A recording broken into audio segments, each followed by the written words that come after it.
നമസ്കാരം. പിണറായി വിജയനും മോഹൻലാലും ഈ തെരഞ്ഞെടുപ്പ് പ്രചരണ കാലത്ത് എന്തെല്ലാം കാണും എന്ന് ആശങ്കയും ആകാംക്ഷയും സംഘർഷവും തർക്കവും ഒക്കെ കടന്ന് രാഷ്ട്രീയ പാർട്ടികളും വർത്തമാന രാഷ്ട്രീയ കേരളവും ഈ മട്ടിൽ നിൽക്കുമ്പോഴാണ് പിണറായി വിജയനെ മോഹൻലാൽ ഇൻ്റർവ്യൂ ചെയ്യുന്നു എന്നുള്ള വാർത്ത വന്നത്. ഇൻ്റർവ്യൂ ചെയ്യുന്നു എന്ന് മാത്രമല്ല, അതിൻ്റെ ട്രെയിലർ മോഹൻലാൽ സ്വന്തം പേജിൽ പുറത്തിറക്കുകയും ചെയ്തു. പോരെ പൂരം. കേരളം മുഴുവൻ ഇപ്പോൾ വലിയ ചർച്ചയിലാണ്. മോഹൻലാൽ പിണറായി വിജയനെ ഇൻ്റർവ്യൂ ചെയ്യുന്നു എന്ന കാര്യം ചർച്ചയാണ്. കുറച്ച് വർഷങ്ങൾക്ക് മുമ്പ് 10-15 കൊല്ലം മുന്നേ ഇതേ മോഹൻലാൽ ഉമ്മൻചാണ്ടി ഒരിക്കൽ ഇൻ്റർവ്യൂ ചെയ്തിരുന്നു, സമാനമായ മറ്റൊരു സാഹചര്യത്തിൽ. അന്നത്തെ അഭിമുഖത്തിന് ശേഷം നടന്നത് എന്തൊക്കെയാണ് എന്ന് നമുക്കറിയാം. അതിൻ്റെ ആവർത്തനം മറ്റൊരു മുഖ്യമന്ത്രിയെ പിണറായി വിജയൻ ഇപ്പോൾ അഭിമുഖം നടത്തുകയാണ്. ഇതിനു മുമ്പും അഭിമുഖങ്ങൾ പല സ്റ്റാർ വാല്യൂ ഉള്ള ആളുകൾ, സെലിബ്രിറ്റികൾ, പുറത്തുള്ള ആളുകളൊക്കെ നടത്തിയിട്ടുണ്ട്. എന്നാൽ ഈ അഭിമുഖത്തിന് ഒരു പ്രത്യേകതയുണ്ട്. അത് ഈ തെരഞ്ഞെടുപ്പിൻ്റെ പശ്ചാത്തലമാണ്. ആ തെരഞ്ഞെടുപ്പിൻ്റെ പശ്ചാത്തലം ചർച്ച ചെയ്യുന്നതിന് മുമ്പ് ആ അഭിമുഖത്തിൻ്റെ ട്രെയിലർ നമുക്കൊന്ന് കാണാം.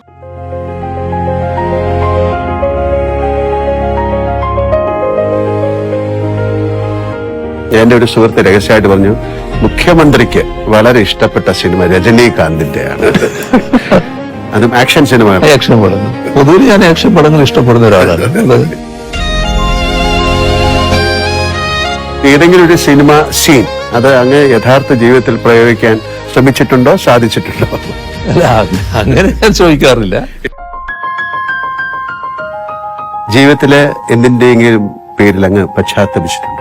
പശ്ചാത്തപിക്കേണ്ടി വന്നിട്ടുള്ളൊരു ഘട്ടം പറഞ്ഞാല്, നമ്മുടെ അടിച്ച് തോല് പിടിക്കുക എന്ന് പറയുന്നില്ലേ, എന്റെ ഈ ശരീരത്തിന്റെ തൊലി പൊളിഞ്ഞു പോയിരുന്നു.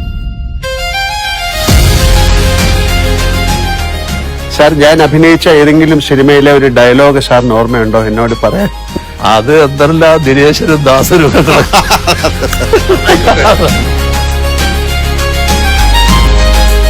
എന്റെ കേരളം, അങ്ങയുടെ കേരളം, നമ്മുടെ കേരളം. ഈ ട്രെയിലർ പലതും സൂചിപ്പിക്കുന്നുണ്ട്.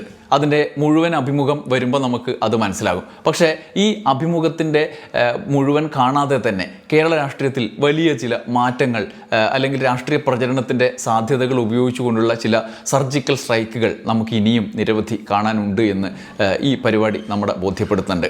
കുറച്ച് നാളുകൾ ഈ തെരഞ്ഞെടുപ്പ് പ്രചരണ കാലത്തിൻ്റെ കൊട്ടിഘോഷം, ഒരുപക്ഷെ തെരഞ്ഞെടുപ്പൊക്കെ പ്രഖ്യാപിക്കാനിരിക്കുന്നതേ ഉള്ളൂ, അതിനു മുമ്പ് തന്നെ, വളരെ മുമ്പ് തന്നെ അസാധാരണമായി തദ്ദേശ തെരഞ്ഞെടുപ്പ് കാലത്ത് തന്നെ നിയമസഭാ തെരഞ്ഞെടുപ്പിനെ മുഖ്യമായി കണ്ടുകൊണ്ടാണ് തെരഞ്ഞെടുപ്പ് പ്രചരണത്തിൻ്റെ ഒരു ആഘോഷ ആരംഭം കുറിച്ചത്. അത് പ്രതിപക്ഷത്തിന്, പ്രത്യേകിച്ചും വി ഡി സതീശൻ്റെ നേതൃത്വത്തിലുള്ള പ്രതിപക്ഷത്തിന് ഭരണത്തിലേക്ക് വരാനുള്ള സാധ്യത ഉണ്ട് എന്നുള്ള നറേറ്റീവുകളുടെ ആരംഭം എന്ന മട്ടിലാണ് ഉണ്ടായത്.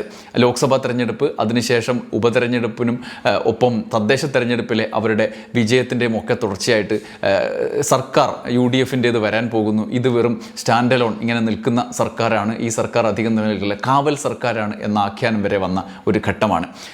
ഒപ്പം പുതുയുഗ യാത്ര വി ഡി സതീശൻ ആരംഭിച്ചു. മാധ്യമങ്ങൾ ഒറ്റക്കെട്ടായി നിന്ന് വലിയ നറേറ്റീവുകൾ ഉണ്ടാക്കി, കനകോലു തിയറികൾ അപ്ലൈ ചെയ്തു. ഒപ്പം മുസ്ലിം ന്യൂനപക്ഷം ഒന്നാകെ സർക്കാരിനെതിരാകും വിധത്തിലുള്ള ഈഴവ മുസ്ലിം കോൺഫ്ലിക്റ്റ് വളരെ സമർത്ഥമായി കനകോലു തിയറിയുടെ അടിസ്ഥാനത്തിൽ അപ്ലൈ ചെയ്ത് വിജയകരമായി നടപ്പാക്കി. അവിടെ പിണറായി വെള്ളാപ്പള്ളി എന്നൊരു നറേറ്റീവ് സൃഷ്ടിച്ചു.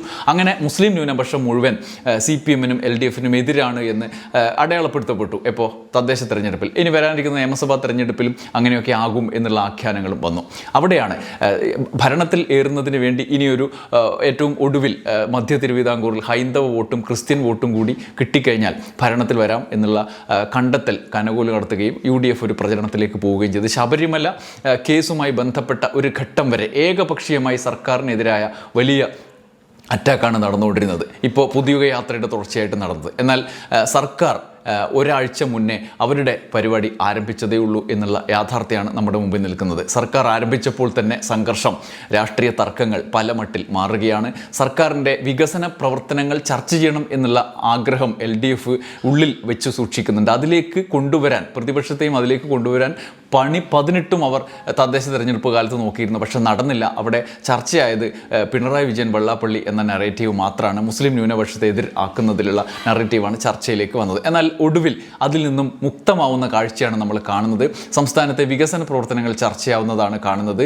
സീരിയലുകളിൽ, റിയാലിറ്റി ഷോകളിൽ, പൊതുനിരത്തുകളിൽ, പൊതുപരിപാടികളിൽ ഒക്കെ സംസ്ഥാനത്തെ റോഡുകളുടെ കാര്യം, സ്കൂളുകളുടെ കാര്യം, ആരോഗ്യ മേഖലയുടെ കാര്യങ്ങളൊക്കെ ചർച്ചയിലേക്ക് വരുന്നു. ആശുപത്രികളുടെ കാര്യമൊക്കെ വരുന്നു. അതിനിടയിൽ ഒരു കത്രിക വിവാദത്തിൽ ആരോഗ്യവകുപ്പ് പെട്ടതൊഴിച്ചാൽ ഈ ചർച്ചകളിൽ മുഴുവൻ സർക്കാർ അതുവരെ ഉണ്ടായിരുന്ന പ്രതിരോധത്തെ മറികടക്കും വിധത്തിലുള്ള വികസന പ്രവർത്തനങ്ങളുടെ ചർച്ചകളിലേക്ക് കാര്യങ്ങൾ എത്തുന്ന ഒരു കാഴ്ചയാണ് കാണുന്നത്. മധ്യ കേരളത്തിലേക്ക് എത്തുമ്പോൾ വി.ഡി. സതീശൻ്റെ പുതുയുഗ യാത്ര സ്വാഭാവികമായി പ്രതിരോധത്തിലേക്ക് പോകുന്നു.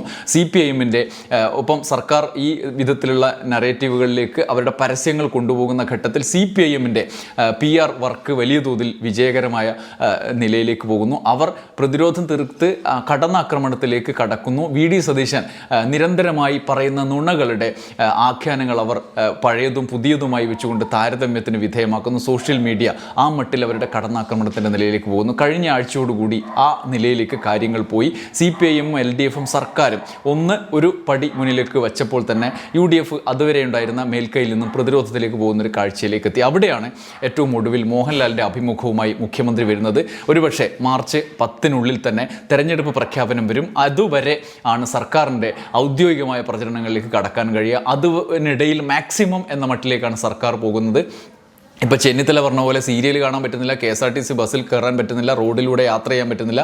എല്ലായിടത്തും ഇവരുടെ വികസന പ്രവർത്തനങ്ങളുടെ അടയാളങ്ങൾ നിൽക്കുകയാണ് എന്നുള്ള യാഥാർത്ഥ്യം നിലനിൽക്കുമ്പോൾ തന്നെ സർക്കാരിൻ്റെ സാധ്യതകൾ പോകുന്നു. ഒപ്പം നവകേരള സർവേ ഹൈക്കോടതി സ്റ്റേ ചെയ്ത് സുപ്രീം കോടതി അതിന് അനുകൂലമായ വിധി അവർ നേടി വിജയത്തിൽ നിൽക്കുന്നു. പക്ഷേ സംസ്ഥാന സർക്കാർ ജീവനക്കാർക്ക് അയച്ച മെസ്സേജിൻ്റെ കാര്യത്തിൽ മുഖ്യമന്ത്രിക്കെതിരെ ജസ്റ്റിസ് ബെച്ചു കുര്യൻ്റെ ബെഞ്ച് ഒരു വിധി പുറപ്പെടുവിച്ചു. ഇനി അതുമായി സുപ്രീം കോടതിയിലേക്ക് പോകുമായിരിക്കും. അവിടെ സാങ്കേതിക തടസ്സങ്ങൾ ഉണ്ടാകാൻ സാധ്യതയില്ല. നവകേരള സർവേയുടെ വിധി തന്നെ അതിനും ഉണ്ടാകാനാണ് സുപ്രീം കോടതി എന്നുള്ള ഒരു സാധ്യത എന്ന് നമുക്ക് നിഗമനത്തിലെത്താൻ കഴിയും. ഇങ്ങനെ പ്രതിരോധത്തിലും ആക്രമണത്തിലും ഒക്കെ ഒരുപോലെ ഏറിയും കുറഞ്ഞും മുന്നോട്ട് പോകുമ്പോൾ കുറച്ച് നാൾ മുമ്പ് വരെ ഉണ്ടായിരുന്ന സാഹചര്യമല്ല LDF-നെയും സർക്കാരിനെയും സംബന്ധിച്ചെന്നുള്ളത് പ്രധാനമാണ്. അവർ പ്രതിരോധത്തിൽ നിന്നും കടന്നാക്രമണത്തിലേക്കുള്ള ആദ്യ സ്റ്റെപ്പ് വെച്ചു എന്നുള്ളതാണ്. അതിലേക്ക് വിരൽ ചൂണ്ടുന്ന വലിയ ചർച്ചയിലേക്ക് നയിക്കുന്ന ഒരു ഇൻ്റർവ്യൂ ആയി മോഹൻലാൽ നടത്തുന്ന പിണറായി വിജയൻ ഇൻ്റർവ്യൂ മാറി എന്നുള്ളത് പ്രധാനമാണ്. അതിൽ തന്നെ അദ്ദേഹത്തിൻ്റെ പേജിൽ ഈ ഇൻ്റർവ്യൂവിൻ്റെ ട്രെയിലർ ഇട്ടപ്പോൾ തന്നെ വലിയ തോതിലുള്ള വിമർശനവും സൈബർ അറ്റാക്കും ഒക്കെ കമൻറ്റുകളായി വരുന്നുണ്ട്, പ്രശംസയും എല്ലാം വരുന്നുണ്ട്.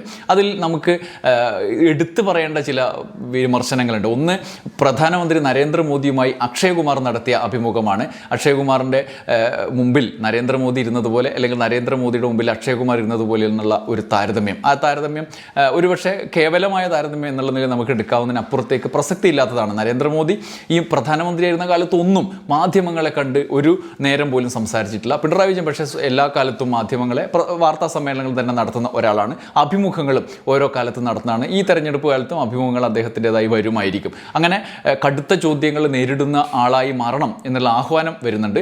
അതുകൊണ്ട് ആ മട്ടിലുള്ള ചർച്ചകൾ നടക്കുന്നുണ്ട്. രണ്ടാമത്തേത്, ഇത് ഒരു PR പണി മോഹൻലാൽ നടത്തുന്നു എന്നുള്ളതാണ്. അത് എത്രമാത്രം നിലനിൽക്കുന്നു നമുക്കറിയാം. അദ്ദേഹം എല്ലാ മട്ടിലുള്ള ആളുകളുടെ ഇടയിൽ ഇതേ സമാനമായ നിലയിൽ ഉമ്മൻചാണ്ടി മുഖ്യമന്ത്രി ആയിരുന്ന കാലത്ത് അദ്ദേഹത്തെയും അഭിമുഖം ചെയ്തിട്ടുണ്ട്. അദ്ദേഹത്തിൻ്റെ പേഴ്സണലായ ബന്ധമാണ് അവിടെ പ്രകടിതമാകുന്നത്.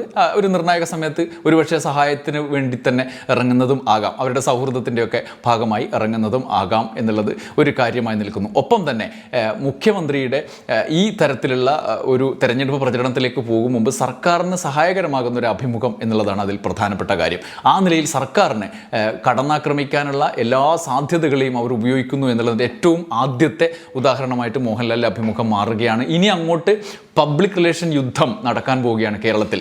പരമ്പരാഗതമായ പ്രചരണ രീതികളെയൊക്കെ അപ്പുറത്തേക്ക് കാര്യങ്ങൾ പോവുകയാണ്. അത് ഏത് മട്ടിലായിരിക്കും എന്നുള്ളതാണ് നമ്മുടെ മുമ്പിൽ ഉള്ള അതിശയം, അത് ആകാംക്ഷ എന്നുള്ളത് പ്രത്യേകം പറയേണ്ടതുണ്ട്. പ്രതിപക്ഷം പുതിയുഗ യാത്രയിൽ കോൺസെൻട്രേറ്റ് ചെയ്തിരിക്കുകയാണ്. അവർ അതിനുശേഷം ഏതൊക്കെ മട്ടിൽ പോകും എന്നുള്ളത് പ്രധാനപ്പെട്ട ചോദ്യമാണ്. അവർക്ക് എല്ലാ വിധത്തിലും മാധ്യമങ്ങളുടെ സമ്പൂർണ്ണമായ പിന്തുണ അവർക്കൊപ്പമുണ്ട്. മനോരമയിലെ എല്ലാ ദിവസവും അവരുടെ നോട്ടീസ് പോലെ ഇറക്കുകയാണ്. അങ്ങനെ പത്രങ്ങളുടെ സമ്പൂർണ്ണമായ പിന്തുണ, ചാനലുകളുടെ, ഏഷ്യാനെറ്റ് അടക്കമുള്ള ചാനലുകളുടെ സമ്പൂർണ്ണമായ പിന്തുണ. പുതുയുഗയാത്രയ്ക്ക് ശേഷം വി.ഡി. സതീശൻ UDF സർക്കാർ എന്നുള്ള ലക്ഷ്യത്തിലേക്ക് മാധ്യമങ്ങൾ ഒന്നാകെ പോകുമ്പോൾ CPM അതിന് പകരമായി കടന്നാക്രമണത്തിനുള്ള മറ്റു വഴികൾ തേടുന്നു. അതിൻ്റെ ഒന്നാമത്തെ കാര്യമായി ഈ മുഖ്യമന്ത്രിയെ മോഹൻലാൽ അഭിമുഖം നടത്തുന്നത് കാണേണ്ടതുണ്ട്. ആ അഭിമുഖത്തിൽ എന്തുമാത്രം എന്തുമാത്രം കാര്യങ്ങൾ പറയുന്നു, സംസ്ഥാന സർക്കാരിൻ്റെ വികസന പ്രവർത്തനങ്ങൾ പറയുന്നു, മറ്റു കാര്യങ്ങൾ പറയുന്നു എന്നൊക്കെ പ്രധാനമാണ്. ഒപ്പം പിണറായി വിജയൻ്റെ വ്യക്തിത്വത്തിലേക്ക് കടന്നു ചെല്ലുന്ന കാര്യങ്ങളും അതിൽ ഉൾപ്പെടുമായിരിക്കും. എന്തായാലും ഞാൻ ഈ വീഡിയോയുമായി വരാൻ കാരണം ഈ അഭിമുഖത്തിൻ്റെ തുടർച്ചയായി വരാൻ പോകുന്ന പബ്ലിക് റിലേഷൻ യുദ്ധത്തിൻ്റെ ഉള്ളടക്കം ഏതൊക്കെ മട്ടിലായിരിക്കും എന്നുള്ള ആകാംക്ഷ കൂടി പങ്കുവെക്കാനാണ്. കാത്തിരുന്ന് കാണാം ബാക്കി ഏതൊക്കെ മട്ടിലേക്ക് ഈ കാര്യങ്ങൾ എത്തുമെന്നുള്ളത് കാത്തിരുന്ന് കാണാം. നന്ദി, നമസ്കാരം.